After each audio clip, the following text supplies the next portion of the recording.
Yo, podcast heads. Before we start this week's episode, I want to share with you my upcoming speaking dates. I am taking the stage a lot over the next couple months, starting with the Voice of Blockchain Conference, August 24th and 25th, right here in Chicago at Navy Pier. Last week's episode, we had Disruption Joe, who's throwing the conference on, and I'll be speaking at Voice of Blockchain, giving my Make Your Pitch a Performance keynote address as part of their innovation track. Again, that's August 24th and 25th in Chicago. After that, it's out to Las Vegas for TravCon, the conference bringing together traveling medical professionals and recruiters in one room on September 9th and 10th.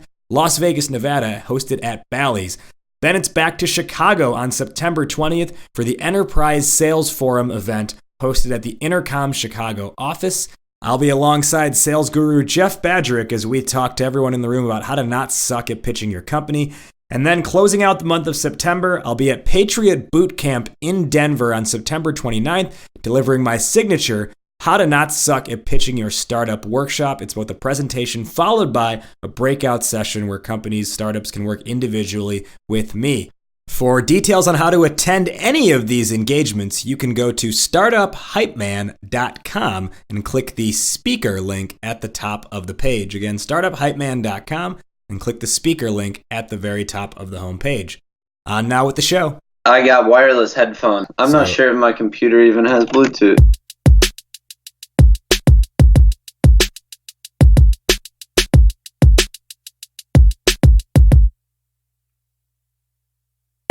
Welcome everybody to Startup Hype Man's Discover Your Inner Awesome podcast.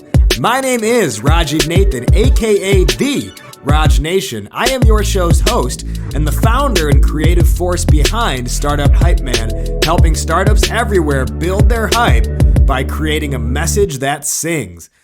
This is Discover Your Inner Awesome, the only show where you get to eavesdrop on conversations with entrepreneurs, artists, and musicians about the stories, the journeys, the struggles, but most importantly, the questions. The questions that help creative thinkers like you and I better understand who we are, what we're doing, and how we can do it better. It's about the mindset, processes, and strategies to help you build a badass company. Now, before we dive into today's conversation, I would like to extend an invitation to join our tribe at startuphypeman.com. Enter your email address there, and you will never miss another episode of this show, getting an email in your inbox every single week when we drop new episodes on Mondays. You'll also get my weekly thoughts, strategies, and ideas on how to build up your hype and create a raving fan base. All right, let's dive in now to this week's conversation of Discover Your Inner Awesome. Welcome, everybody, to the Discover Your Inner Awesome podcast. Today on the show, we have Brian Letzter. Brian is the co-founder and vice president of HowDoWe. We actually met through my relationship with Bunker Labs, the military veteran nonprofit incubator, let's call it that, helping military veterans start and grow businesses. Brian's been through the Bunker Labs program before. We've had a chance to have many conversations, but never one that's been recorded and on a podcast. So, Brian, welcome to the show. Raj, thank you for having me. Very excited to be part of this. Our topic today is, how do you build relationships with customers? Why is this on your mind? Why is this important to you? Well, lately, as why this is so important to especially our organization right now is we just finished our MVP product, our version 2 technically, version 1 more to the public, but it's kind of our version 2. And why it's so important right now is right now we're really trying to kind of build a sales pipeline and really start working with these K-12 organizations and locking down these sales. So relationship building right now is huge, especially in our field with K-12, where the further along we move while working with schools, specifically with their school administration, is a lot of these schools have very tight-knit communities, and we're quickly realizing that in order to be part of these organizations and communities, it's really built off trust. And I think schools get approached quite often by vendors kind of trying to sell these school systems things, but relationships, building that, establishing trust between them, I think is one of the first steps.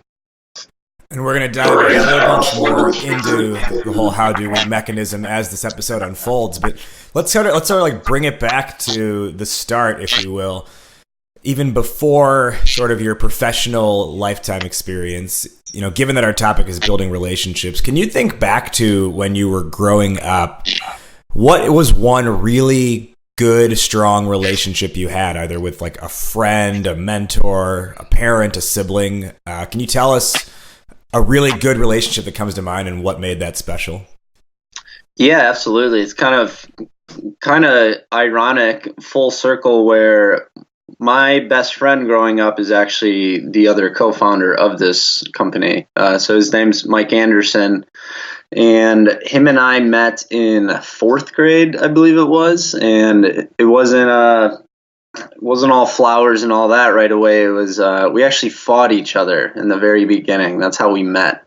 I think I was trying to like pick up a soccer ball and run with it while they were playing, and we fought over that. And it was while we were sitting on kind of this wall in elementary school, like in timeout, sitting in timeout. Yeah, in timeout, right? And we were both trying to get out of getting into trouble, of course, and that's kind of when a friendship was born. And that, Mike in my life has been my best friend and vice versa. I'm actually in his wedding coming up as his best man.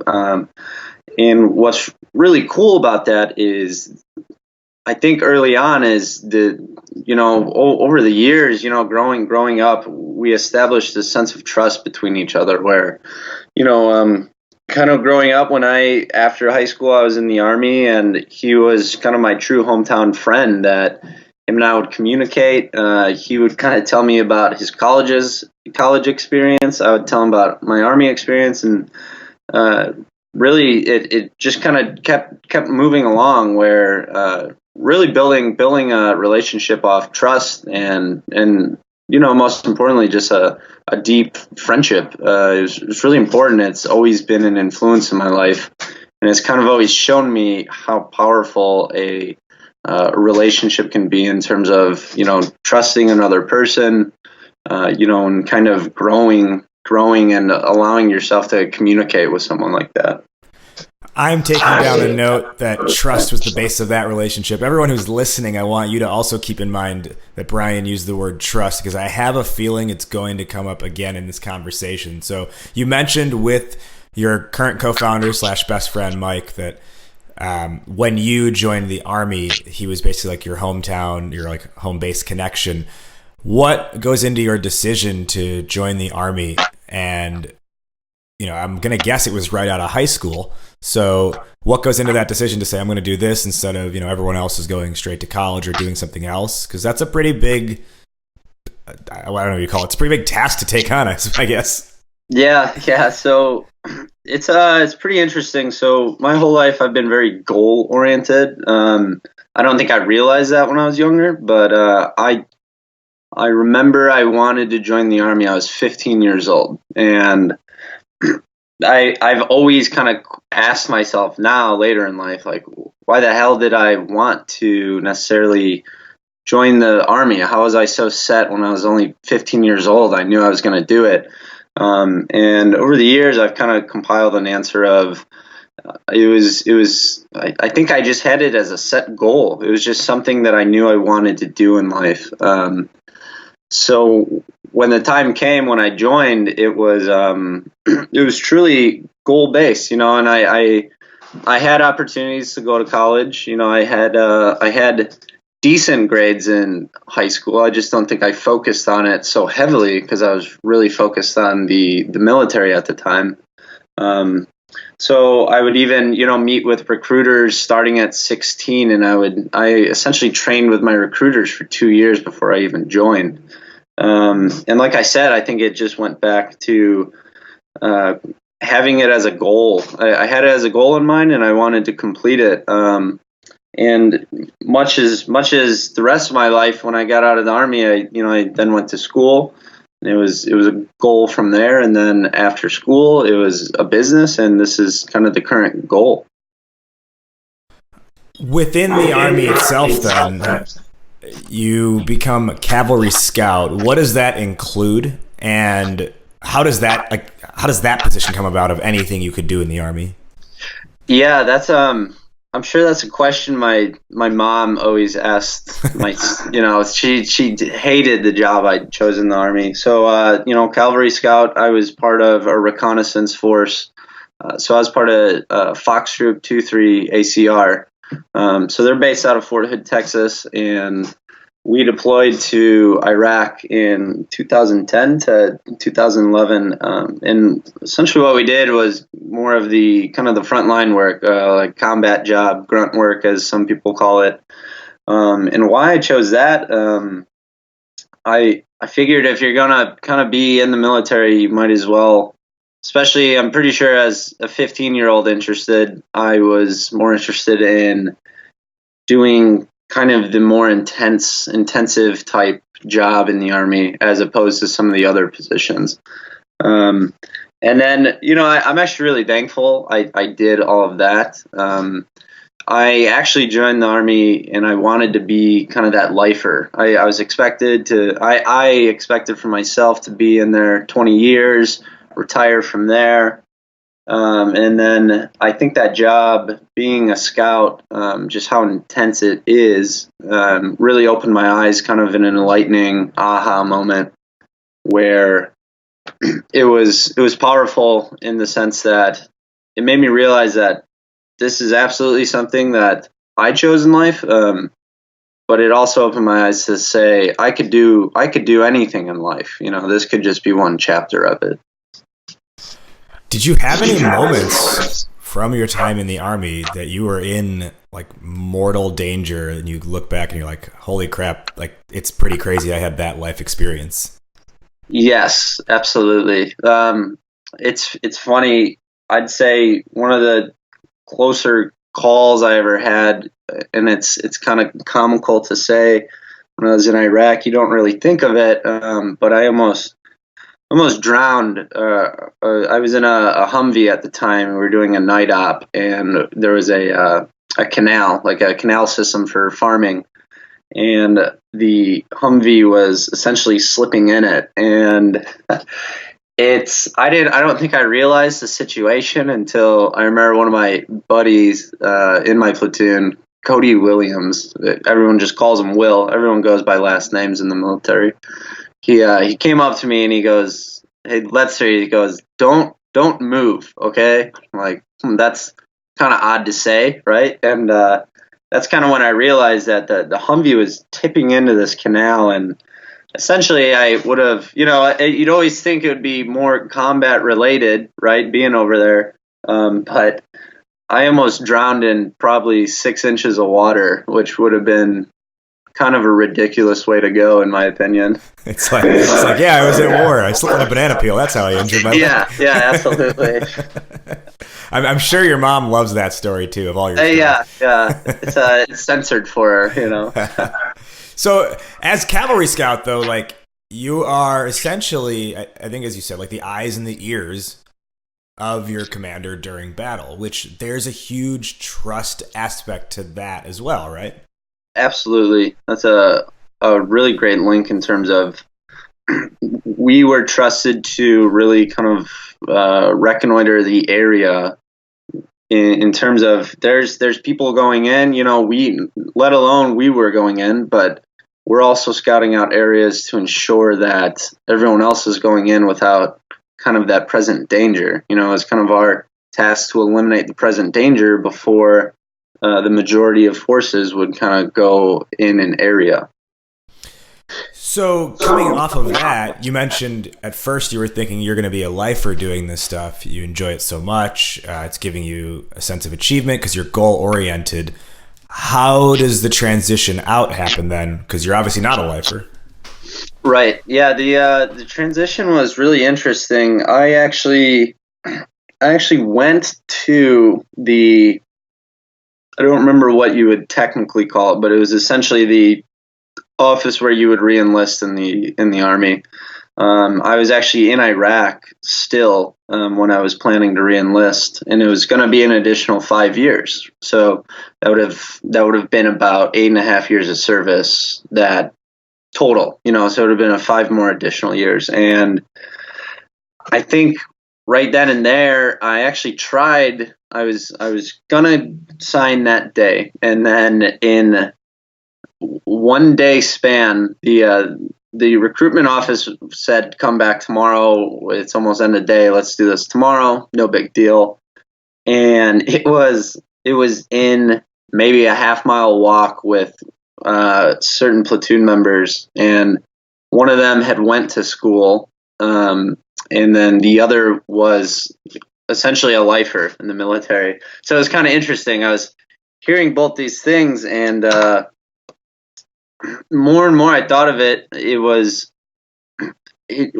I said earlier, it was like a chapter. Like, it kind of made me realize that I did enjoy the military, but I think the biggest thing was it quickly made me realize that I wanted to work for myself somehow, where I wanted to get out and take advantage of kind of what I learned during the military. Like I said, I kind of had this aha moment where it's like, wow, life's a really beautiful thing, and I want to kind of create my own path. So it was very odd. I almost reenlisted because I did enjoy it, and I really could have gone far and succeeded in the military, but I also wanted to almost test the waters and challenge myself. I didn't necessarily know the next goal I had in mind, which, it formulated over time, but it was kind of just that sense of, I want to build something myself. One more thing actually I want to touch on before we transition to the next, your next chapter here is actually, because you talked about, you were about to reenlist, and a lot of it was because you enjoyed it so much. And we mentioned the trust aspect that there's a trust aspect between you and your commander, given nature of Cavalry Scout. I'm curious though, like, we don't need to go into the details of it, but you've probably seen some shit, right? At the end of the day, and some not so pretty things at that. Mm-hmm. And I believe from our conversations in the past, you've actually, like, there are people you were friends with that you were very close with in the Army who you've lost in combat. Did those negative experiences, like, did that break your trust in the system, quote unquote? Did you question almost, because you have to have a certain sense of loyalty to serve. Yeah, absolutely. And loyalty is built on trust. So did you question that at any point? You're like, how does this keep happening? How am I going? Like, why am I doing this? Yeah, no, that's a great point. I've never really had it framed that way. I honestly can say that I don't think it broke kind of the loyalty. It almost, the friends I lost, I think everyone was loyal to each other. I think the military is a very special, beautiful place for camaraderie, because the loyalty, even though we're all part of this organization, right? I think the loyalty lies within each other. I think that's where you always have that sense of camaraderie, and that's why I think kind of in the civilian sector where military veterans are kind of attractive in terms of they bring that kind of loyalty and camaraderie. And going back to your question of, did that break the loyalty? I don't think so at all. What I really do feel though is that it's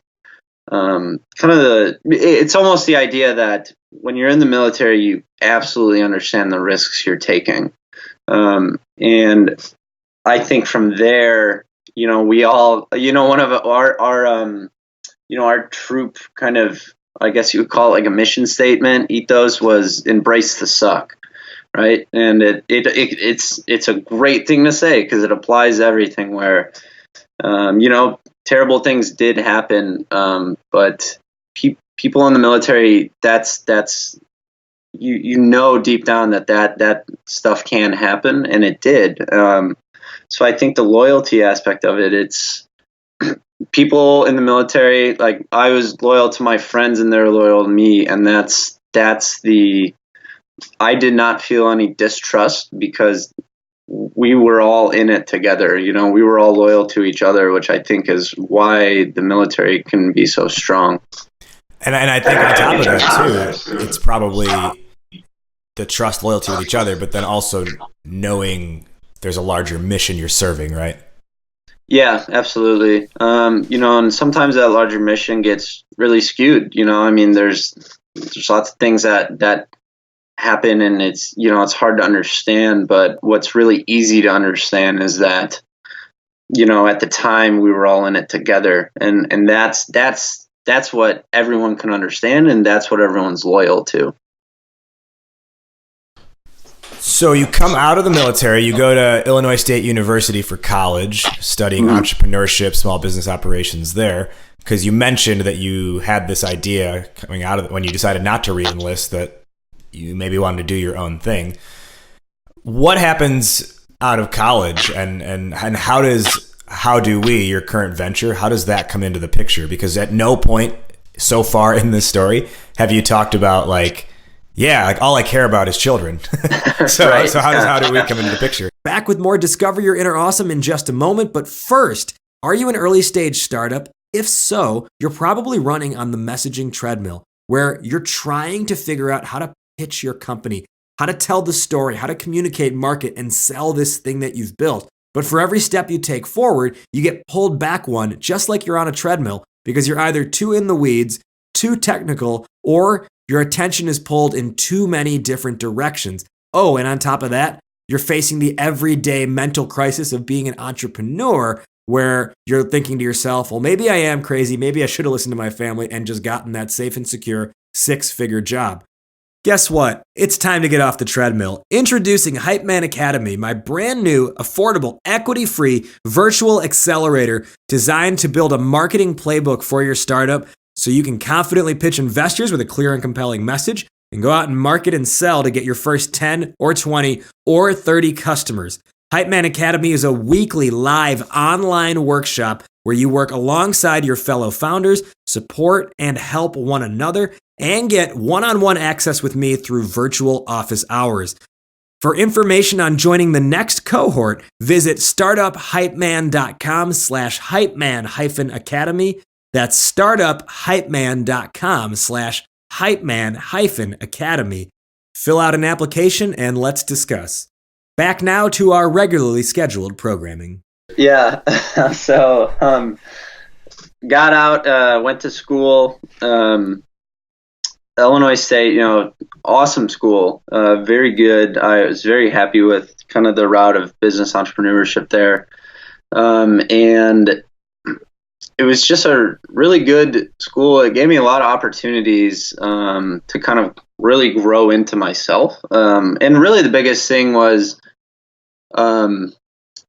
business entrepreneurship. I didn't really have, like I said, I didn't know the goal yet. I didn't know what I was working on, but it was kind of crazy. It was kind of a paradigm shift. While in high school, I was so focused on the military, the Army, that, like I said, I was always involved in sports, so I would kind of just focus. I would get good grades so I could be eligible for sports, and I didn't really necessarily care about kind of the importance of education. And then when I went to school, that's where I was like, wow, I'm here, and I guess I had a sense of responsibility to do really well in school, because there's always this stigma of, veterans going to school, they're, it's going to be harder for them because they're not used to it. But I really kind of wanted to set the example of, hey, there's a lot, every veteran out there, they have the ability to go to school and succeed. So, and it was also weird. The true paradigm shift was I actually enjoyed going to classes then. I'm pretty sure if I went out to college when I was 18, I would definitely kind of take the route of, yeah, let's party, let's get, grades, whatever. It's not really important. But I went in as a 22-year-old. That's a funny, like chant. Let's party. Let's get grades. Yeah, right. So, it's I came in at 22-year-old freshman out of the Army, and it just meant so much more. I was like, wow, like I actually do want to learn these things. I'm here already, so I might as well. So it was a huge shift in my life where I was like, this is cool. I really like this style of learning, and I can kind of apply these things as I grow. So how that really starts leading into HowDoWe, Mike and I, still best friends. We were still connected through all of this. He was in Chicago at the time working for an investment firm. So him and I kind of always had the idea of, how do we, let's think of something. We were spitballing some ideas. We even started on our very first venture, which is, I don't think I've ever really publicly talked about this. We actually had this idea of building mobile showers for venues and linking it to a phone. So when we started that, it was like, okay, and now I was justifying, I was like, okay, I'm using my, my degree, like this is what I should be doing. And kind of a funny story, we even had an architect draft up kind of a blueprint of what I call it, like a shipping container outfitted into a shower unit.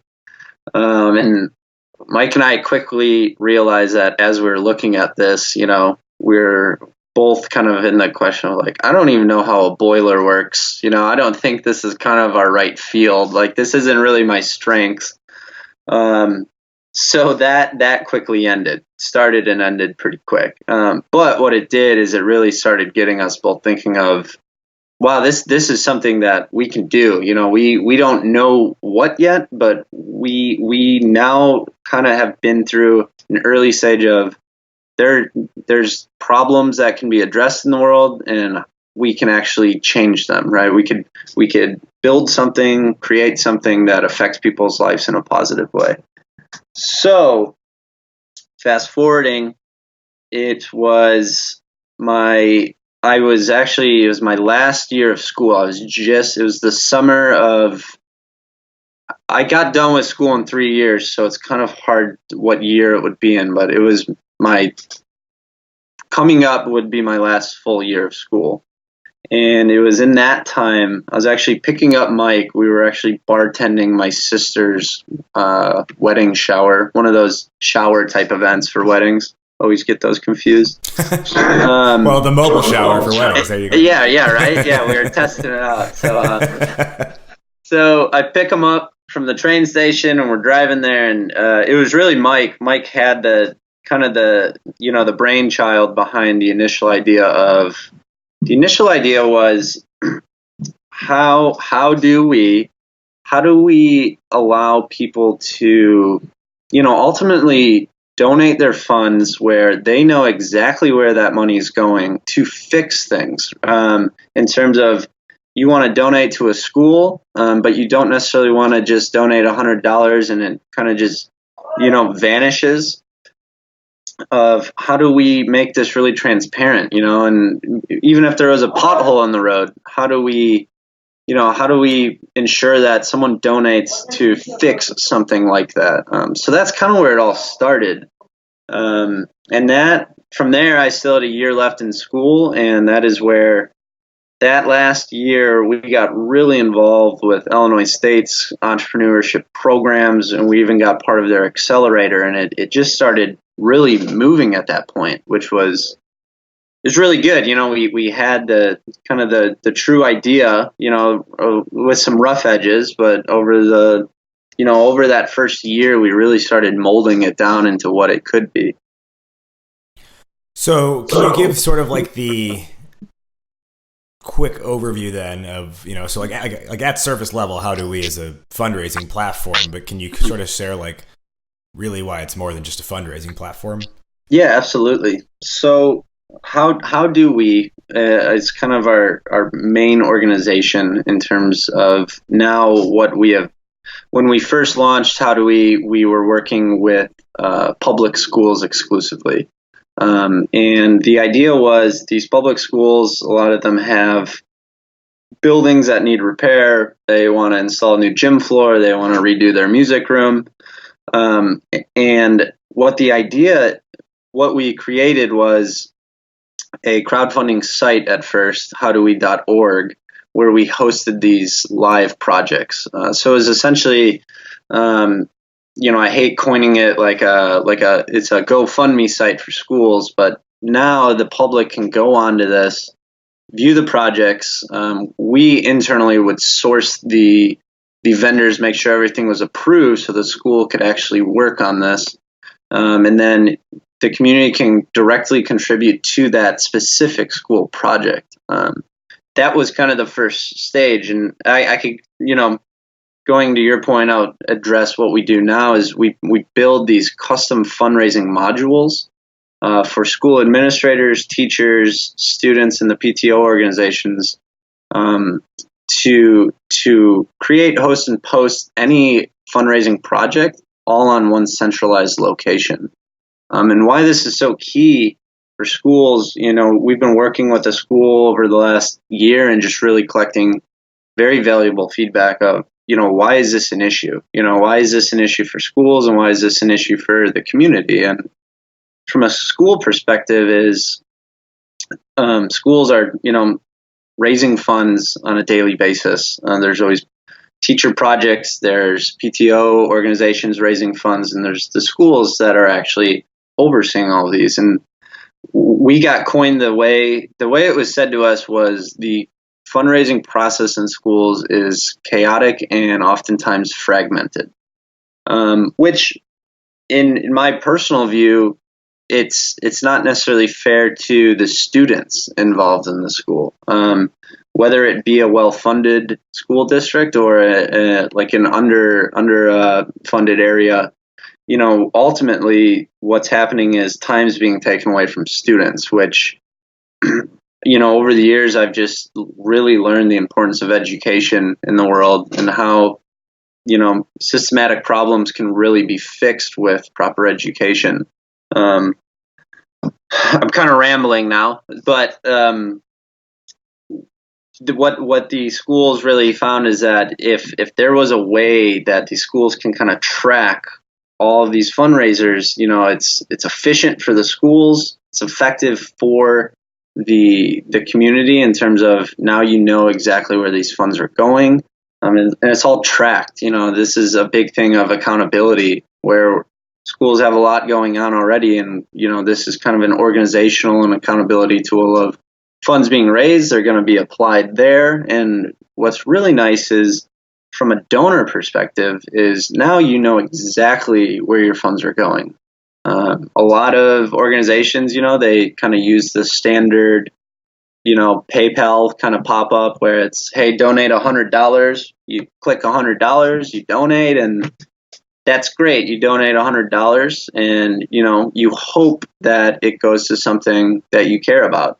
We really wanted to tap into donor transparency of now when you donate that $100, you are seeing exactly where it's being applied within the school system, and especially what's really important is there's people care to an extreme level about specific things in schools, and having that ability to now go in and say, oh wow, this project really aligns with what I feel is important in education, and that's where that connection between the community and school is established.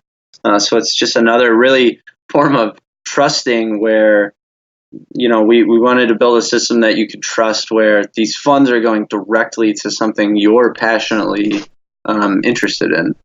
Yeah, it's trusting, where the money is going at the end of the day, which I think is something that, as you said, it's something that when people are trying to get involved in a cause they care about, like so much of, I feel like especially now, it's like donate to the Red Cross, and it's like, okay, well, what is the Red Cross actually using that money for? And then that prevents people from actually participating.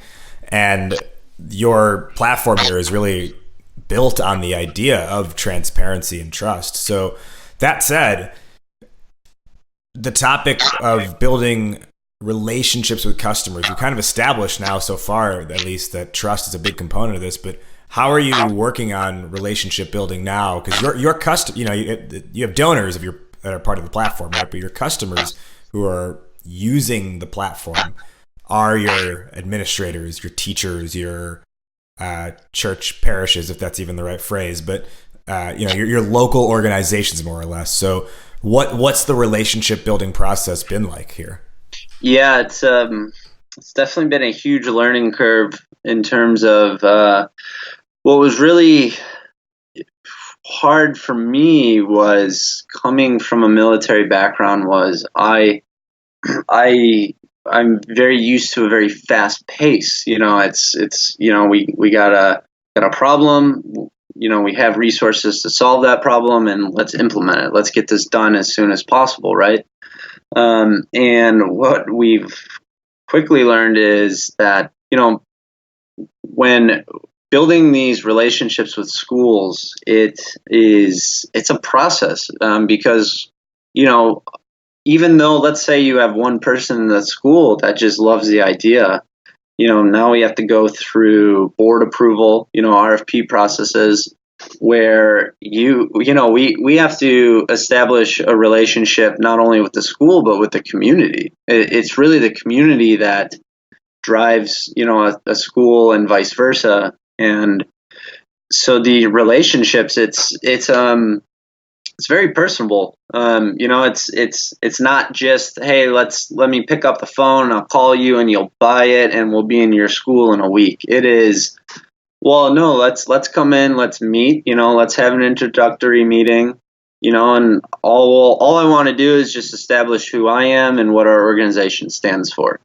and that's step one of a very long process, where just the relationship of understanding how each school works is one of the most important things. Each school's different. You're going to be communicating with different people among each school, and it takes time to understand. In my personal opinion, I think a relationship's all about, understanding each other, where I can't simply just go in, establish a relationship the same way because it worked at the last school, right? Each school is going to have different needs, and I'm going to have to work with each school according to their needs and build that trust of, hey, I'm interested in learning how this school operates, and I'm not putting a blanket on it that the school 5 miles to the east is the same, because each school is an individual entity, and that's what I want to learn. How do you actually then go about getting that meeting, right? So, because here's where I'm asking this question. Mm-hmm. It's good intentioned to want to reach out to someone and say, like, hey, I'd like to learn about your school, more or less, right? Right. Having said that, it's all, I would say it's a lot of times harder to get a meeting with someone to say, I just want to learn from you, right? Because like, I'm busy. I don't have time to tell you how my business runs. It's almost, it can make more sense to have something to ultimately sell them. So how are you working your way in here? Yeah, so it's and I'd love to learn how other people do it with schools, but kind of one of my mentors, he used to sell to K-12 education, and it's interesting you kind of framed it that way, Raj, where with schools, I absolutely agree, where I want to learn about your system, your processes, but I 100% agree where these are very busy people, and if I don't have some sort of thing to offer them, it's absolutely understandable where, hey, I'd love to help you kind of learn about this, but I'm busy, so there definitely is that still that true sales approach of, I want to learn, I really want to learn about your fundraising processes within your school. And the reason I'm asking is because I do have a product that I think will be beneficial for your school. So it is kind of building that relationship of, I want to learn how fundraising works within your school and district, because I strongly feel that I do have a solution that can kind of streamline that process and make it more effective within that school. So it's like dropping that hook there, like the teaser. Yeah, absolutely. To give some like value add or benefit from your side. Mm-hmm. Yes, and what's also very nice is people that do work in schools. And I've learned this very early on working with schools, where people working in schools truly do care about education, 100%.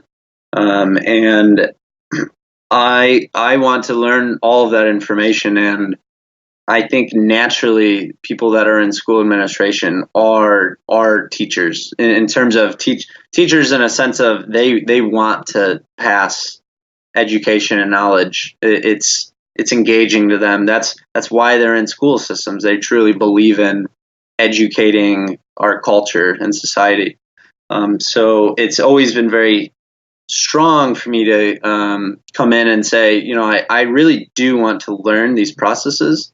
And as mentioned before, it's because I do feel that I can also add a value to your organization. So it's kind of this really synergistic energy of there's people in education just love knowledge and insight and learning, and it's a great way for us to kind of get integrated, because if you go in saying, hey, I have this product and I know it's going to be beneficial for you. It's kind of what we've learned is schools have their own processes and their own methods of handling business, and it's all based off good intentions. And establishing myself off the bat, kind of saying, I want to, there's much to be learned at each school, and I want to at least start that process, because I truly believe that there is something I can help with. And so far, anyway, what have you seen has been the length of the sales cycle? Because schools traditionally move at a sloth's pace. Yes. So our sales cycle is anywhere from six months, and that's fast, up to a year. We've even been in touch with one of our first schools for almost a year and a half now. Very thankful for that school. Just in terms of we were pretty early, and how would I say it? I guess we were almost rushed. We felt, well, yeah, we got this, and we're going to get these schools. It was such a learning curve. Of one of the first schools we started working with was extremely good at kind of telling us, hey, they realized we wanted to move quickly, but they, in a very nice way, said, well, do you have this? Do you have that? How does this work with this? And it really made us go back to the drawing board and really start, they're absolutely right. We need to kind of take our time and really build this out to where now we go into any school and we have those big check marks, and it also, it made me realize that the relationship can be very fragile. If it weren't for them being so, how would I say, I guess they really believed in our idea, and I think they also saw how early we were, and they really helped us formulate it of,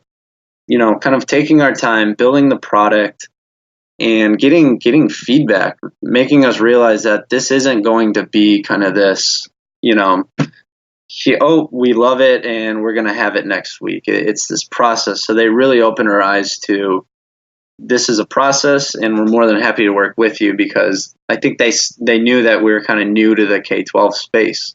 So I'm very thankful for that. And it also made me realize that sales are such a building relationships along with sales with your client, your customer base. Just listening to the potential client is huge. You can learn so much just by kind of putting your agenda on hold and just truly listening to your client, because they're going to be the ones that are experts in their fields. And that's, sort of, we were talking before we started recording that video that I had posted to LinkedIn recently, which was about, in the SaaS, software as a service world, how to run those demo calls. And I talked about like step one should just be listening. And that's exactly what you're saying here is there's so much power in being a sounding board, essentially, to just actually learn instead of coming in with and trying to push your own agenda right off the bat, which I think is something that, especially people who are inexperienced in sales, is what they want to go for right away. Because you think, oh, they booked a meeting with me because they want to hear what I have to say. Yeah. But yeah, that can lead nowhere fast. Yep. Yeah, that's so true. It's I couldn't agree more with that statement. So we're coming to the end of our episode here. Before we depart and wrap up, can you let our listeners know where they can learn more about, I'll phrase it this way. How do we learn more about HowDoWe and get in touch with you? And that's, I can't tell you how appreciative I am that you've kind of used our name like that. People struggle with that name, and it's funny. Some people, HowDoWe? Do they say HowDoWe? Yeah, they kind of all put it one word, and it's pretty interesting how it comes out sometimes. So if learning more, you can visit howdowe.org, and what that is, it's kind of our main hub where you can learn about our team, you can learn about kind of more of our mission and how it formulated, and kind of more of our personal story. And then on that site, what we are actually actively, what we have built, our true product, we actually, it's called How to Fund. All of that information can be found on howdowe.org as well. It just takes you right to the actual domain of how to fund. And that is what we currently are working with schools on implementing. We also do work with nonprofits. We've had interest from churches as well. And really the same thing applies is, a lot of nonprofits, churches want that transparent way to connect with their community and their donors. So it's really applicable. Obviously, our bread and butter is more focused towards schools. But, it's kind of a universal, we always are interested to kind of hear any organization, and kind of, we are at a very malleable stage of, we can absolutely work with organizations to kind of cater the fundraising module to fit their needs. So howdowe.org, you'll definitely learn a lot about there. Please feel free to, connect with me on LinkedIn and reach out anytime. I'm always happy to just have a conversation about anything, really. I like just learning about anything, so always happy to do that as well. Now, to wrap up, and we'll put all your contact information in the show notes and your links to your stuff there. So to wrap up, the way we end every show is we give what we believe our respective answer is to the topic question today, given the discussion of the day. So the topic question, I'll go first, and then I'll toss it to you, Brian, to close us out. So the topic today was, how do you build relationships with customers? Now, we talked about a lot of stuff, but to me, the sort of the main themes that jumped out were the idea of building trust as the foundation. Because at the end of the day, like, you won't do business with someone if they don't trust you, right? We don't buy from people we don't have some sense of trust for. Like, when have you ever said, yeah, I got that car because the salesperson was a total sleazeball. yeah, right. So trust is a huge aspect, and then I think as well, what's baked within this is it's relationship building, right? That's the operative word here. So because we're all out there trying to sell a certain product, we have our own timelines in mind, but we have to match that with what's the timeline of your potential customer. Because if you try to accelerate it too quickly because you have your own agenda, well, then you're actually going against that trust building angle, because you're saying, I don't care about what's important to you. I only care about what's important to me. So understanding the timeline to me is another big aspect. And then the last thing I want to say is doing more to really put yourself in their shoes. So like Brian, you talked about like listening and how the first thing you want to do is just understand their situation. So the more we can understand their situation, see things from their lens, and then even talk from their perspective. And actually, one thing, if I may give a quick piece of advice even for how to fund. So I went to the How to Fund homepage, how2fund.com. Yep. Something I would even just say as a quick thing here, the headline here says creating your custom fundraising platform. I would actually switch that to just say create your custom fundraising platform, because now it's an action that the school is taking and and it's from their perspective, versus creating your custom fundraising platform is you telling the customer, here's how we do this. Yeah. Not to use how do we again, but here's how we do this. Yeah. Versus if it's create your custom fundraising platform, that's something that is like a call to action for them to actually to take in. Absolutely. I couldn't agree more. I mean, it's just, I greatly appreciate the insight, just because it is true. It's how do you kind of even coming off that way in terms of that's really important to a lot of people in terms of how are you kind of perceiving this information. It's even that first step of showing that you're open to building a relationship first as opposed to trying to sell right away. Brian Letzter, thank you for joining the show today. Oh, Raj, thank you. Greatly appreciate the opportunity. And I know you and I've always connected in the past, and I'm very, very grateful for the kind of the friendship, the trust we've established. And, I love things like this.